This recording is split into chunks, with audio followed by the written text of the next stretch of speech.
Mobile का recharge आज भी प्रीपेड में 300 रुपए का हो जाता है, 350 रुपए में जनता करती है, लेकिन इनका रिचार्ज होता है 30,000 रुपए का होता है। क्यों, ऐसा क्यों है? कभी मोदी जी ने सोचा कि हम नेताओं को सही रास्ते और सही दिशा पे लेकर आए? कभी नहीं सोचा। इसलिए नई नई पार्टियां आ रही हैं, नए नए लोग आ रहे हैं, युवा जाग रहा है। आप देख रहे हैं प्रचंड भारत न्यूज। आप सभी का बहुत बहुत स्वागत है एक बार तालियों के साथ हमारे इन दर्शकों का। और आप दर्शक जो लोग देखेंगे प्रयागराज के फूलपुर से ये विशेष कवरेज, कौन बनेगा मुख्यमंत्री 2027 में उत्तर प्रदेश का? सर योगी आदित्यनाथ, कोई संदेह नहीं इसमें। योगी जी, बिल्कुल योगी जी बनेंगे। कैसे बनेंगे सर? आज देख लीजिए, आप योगी जी के बारे में देख लीजिए, योगी जी की लोकप्रियता देख लीजिए। योगी जी का कोई मुकाबला नहीं है आज के समय में। बिल्कुल आप मुख्यमंत्री की बात कर रहे हैं, वो तो प्रधानमंत्री पद तक के दावेदार हैं। अच्छा, बिल्कुल बिल्कुल कोई संदेह नहीं, बिल्कुल तनिक संदेह नहीं, योगी जी मुख्यमंत्री ही बनेंगे। योगी जी जनता माने की तीसरी बार योगी जी आ रहे हैं। बिल्कुल, जनता सब मस्त है, एकदम सब खुशहाल है। कॉकरोच पार्टी का क्या होगा? कॉकरोच और डिजिटल है, आप भी बना लीजिए कॉकरोच। आपको तो मोबाइल में आप भी बना सकते हैं कॉकरोच पार्टी।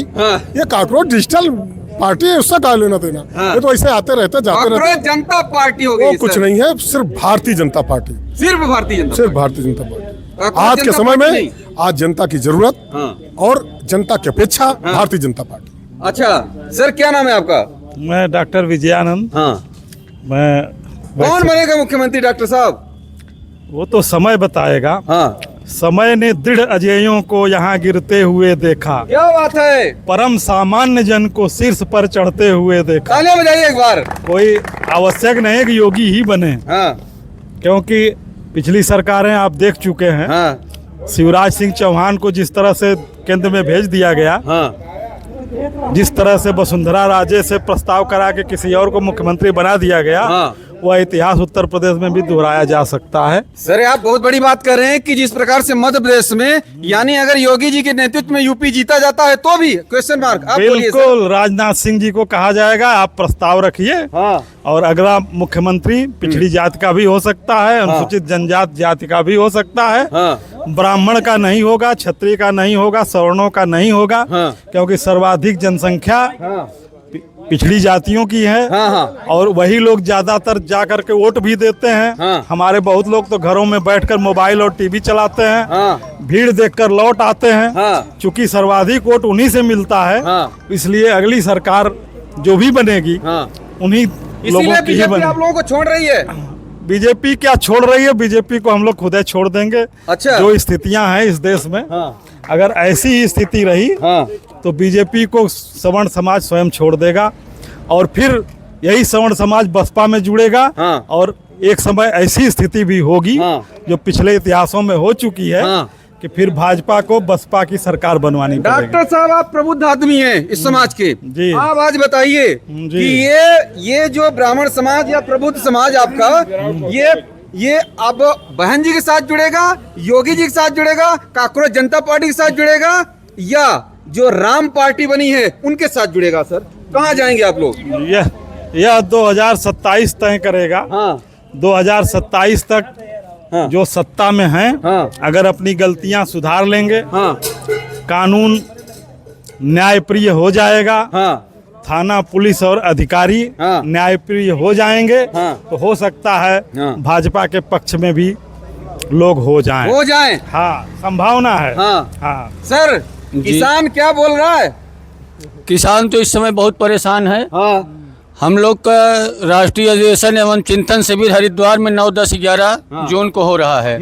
उसमें हम लोग निर्णय लेंगे। जो किसान का संपूर्ण कर्ज माफ करेगा वही दोबारा मुख्यमंत्री फिर बन सकता है। अभी तो कोई घोषणा नहीं हुई है। हम लोग को हरिद्वार में अधिवेशन और चिंतन शिविर है, वहाँ निर्णय लिया जाएगा। जो किसान का संपूर्ण कर्ज माफ करेगा, किसान उसी का साथ देगा। तो क्या आपको उम्मीद है कि मोदी जी माफ करेंगे? ऐसा कुछ नहीं आशा है। मोदी से तो कोई कुछ आशा नहीं है। मोदी से कोई कुछ आशा नहीं है। 370 हटा दिए, राम मंदिर बनवा दिए। 370 हटा दिए। आप वहाँ जाके देखिए वहाँ पे क्या राज है। आप खुल के नहीं बात कर सकते हैं। हम तो अभी पिछली बार गए थे वहाँ पे। बाबा कश्मीर गए थे और लाल चौक गए थे, बाबा बर्फानी भी गए थे। अच्छा। और वहाँ पे बोलना बहुत मना था। डाल झील भी गए थे, वहाँ पे खुल के बोल नहीं हिंदू नहीं पा रहे हैं। अच्छा जी।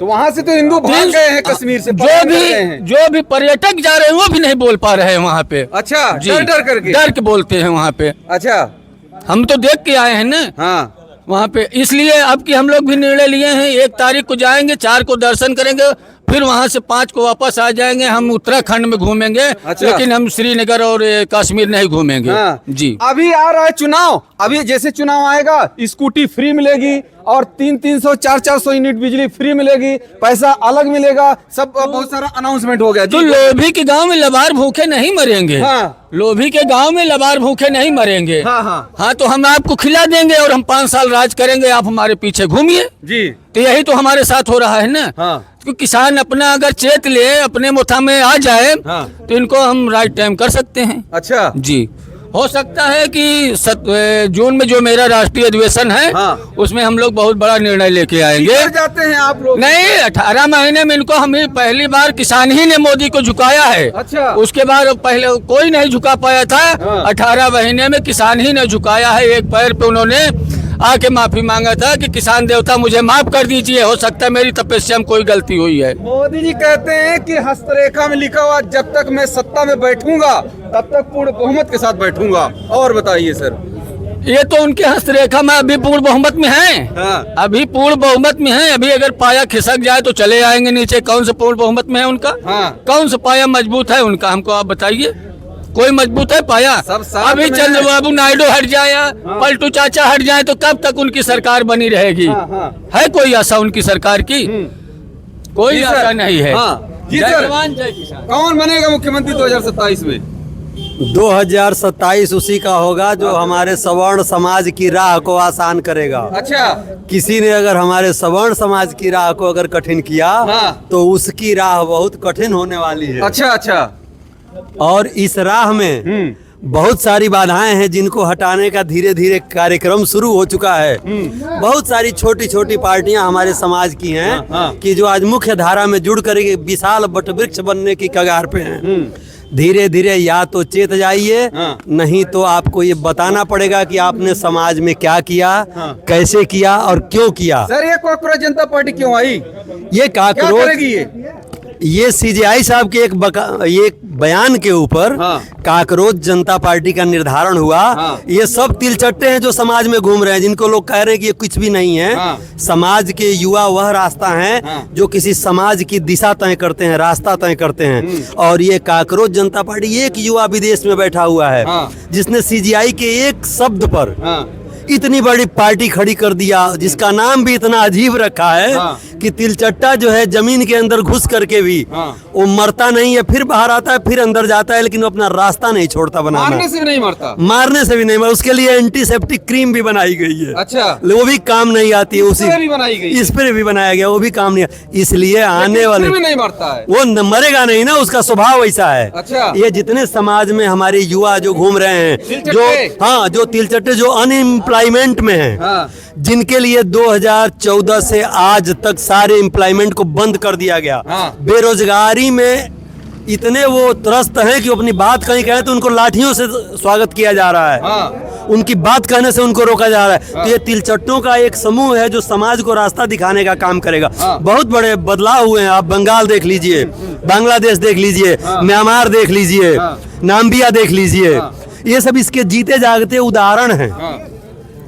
जिसने भी युवा समाज को छेड़ा है, युवा समाज ने कभी भी उसको नकारा है नहीं किसी छोड़ा, ने। उसने छोड़ा भी नहीं है उसको। वो रास्ता जरूर दिखाया है। ये तिलचट्टे को आप सामान्य पार्टी मत समझिए।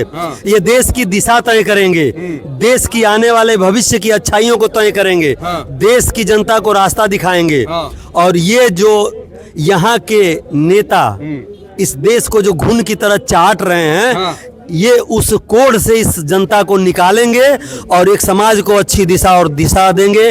अपनी दिशाओं से, अपने कर्तव्यों से समाज को यह बोध दिलाएंगे। मोबाइल से निकालेंगे सिर्फ जो इंटरनेट से, या ग्राउंड में निकालेंगे? आप नेपाल की स्थिति देख लीजिए, आप बांग्लादेश की स्थिति, सारे मोबाइल से ही निकले हैं। अच्छा। सोशल मीडिया को आप सामान्य शब्दों में मत आंकिए। हाँ। सोशल मीडिया वह माध्यम है हाँ। कि जिसमें एक लास्ट पायदान का व्यक्ति आप जैसे लोगों के थ्रू अपनी बातें कह के पूरे समाज को हिला डालता है। पूरे समाज को हिला डालता है। फाइनल कमेंट आचार्य जी। मैं ये कहूंगा काकरोच। कि काकरोच आई क्यों।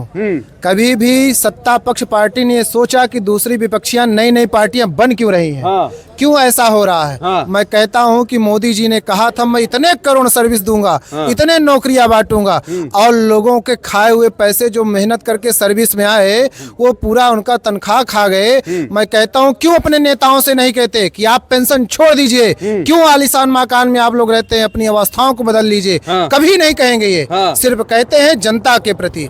अपने नेताओं से कभी अपील ये नहीं करते कि आप यहाँ पर पेंशन छोड़ दीजिए, ऐसो आराम छोड़ दीजिए। एक नेता के जी नए नए लोग आ रहे हैं, युवा जाग रहे हैं। आप सभी का बहुत बहुत धन्यवाद। आप सब भी अगर मेरे चैनल पर नए हैं तो सब्सक्राइब जरूर करिएगा और कमेंट सेक्शन में एक प्यारा सा राय जरूर दीजिएगा। आप सभी का बहुत बहुत धन्यवाद। जय हिंद।